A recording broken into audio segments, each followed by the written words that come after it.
pagi anak-anak kelas 9. Alhamdulillahirabbil alamin, kita bertemu kembali tentunya dalam pelajaran daring mata pelajaran bahasa Indonesia.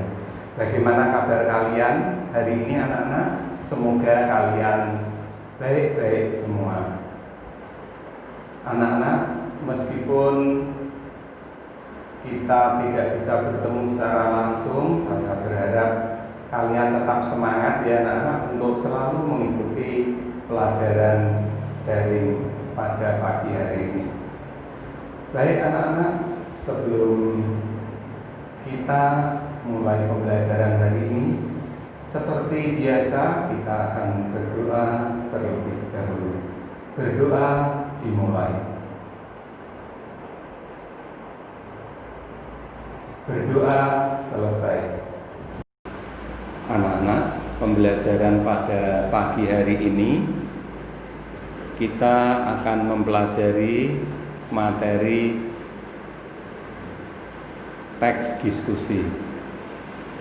Adapun kompetensi dasar yang akan kita bahas pada pagi hari ini adalah kompetensi dasar 4.10, menyajikan gagasan atau pendapat, argumen yang mendukung dan yang kontra, serta solusi atas permasalahan aktual dalam teks diskusi dengan memperhatikan struktur dan aspek kebahasaan dan aspek lisan, baik intonasi, gestur maupun pelafalan.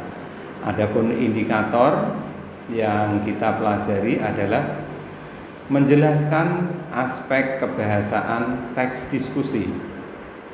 Anak-anak, pada pertemuan sebelumnya kita sudah membahas tentang struktur teks diskusi dan kita juga telah mempelajari pendapat yang pro dan kontra dalam teks diskusi.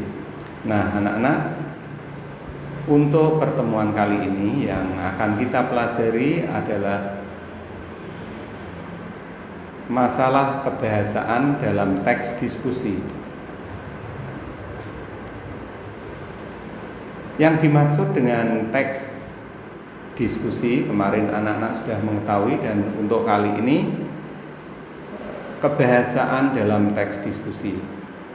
Kebahasaan dalam teks diskusi artinya adalah bahasa yang digunakan dalam teks diskusi yang berkaitan pula dengan ciri-ciri kebahasaan yang digunakan dalam teks diskusi. Adapun kaidah kebahasaan dalam teks diskusi selengkapnya adalah sebagai berikut. A.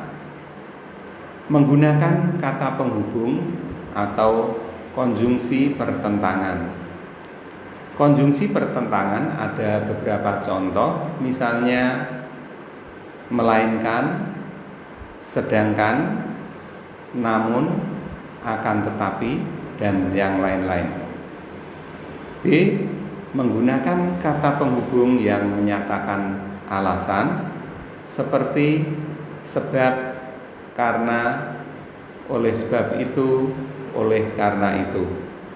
Kata-kata seperti itu diperlukan untuk menghubungkan pendapat dengan fakta, pengalaman, ataupun pernyataan-pernyataan pendukung lainnya. C. Menggunakan kata teknis atau istilah yang terkait dengan masalah diskusi. Apabila masalah atau isu yang dibahas berkenaan dengan pendidikan, kata-kata bidang pendidikan yang akan banyak muncul. Demikian pula apabila teks itu mengangkat isu tentang politik, istilah-istilah perpolitikan pula yang akan banyak muncul.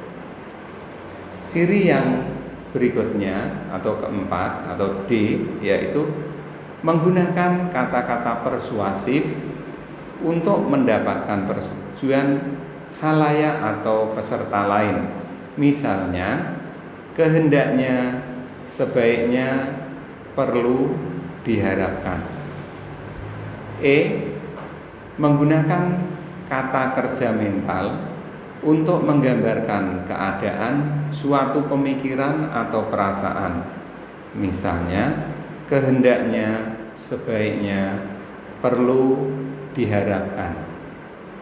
Ciri terakhir atau F yaitu menggunakan kata evaluatif untuk menilai suatu fakta, keadaan, atau pendapat tertentu. Contoh, logis, jelas, baik, konsisten, berantakan, tidak masuk akal. Nah, anak-anak, itulah ciri-ciri kebahasaan pada teks diskusi.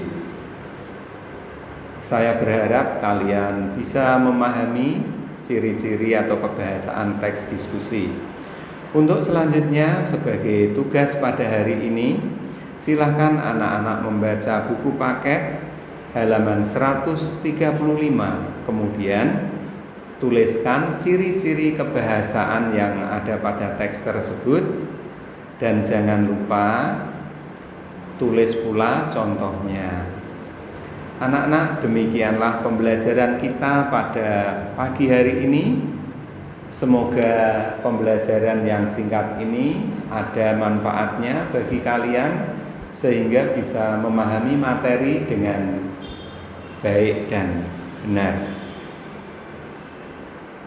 Sampai jumpa anak-anak, kita ketemu lagi pada pembelajaran berikutnya dengan materi yang berbeda pula. Wassalamualaikum warahmatullahi wabarakatuh.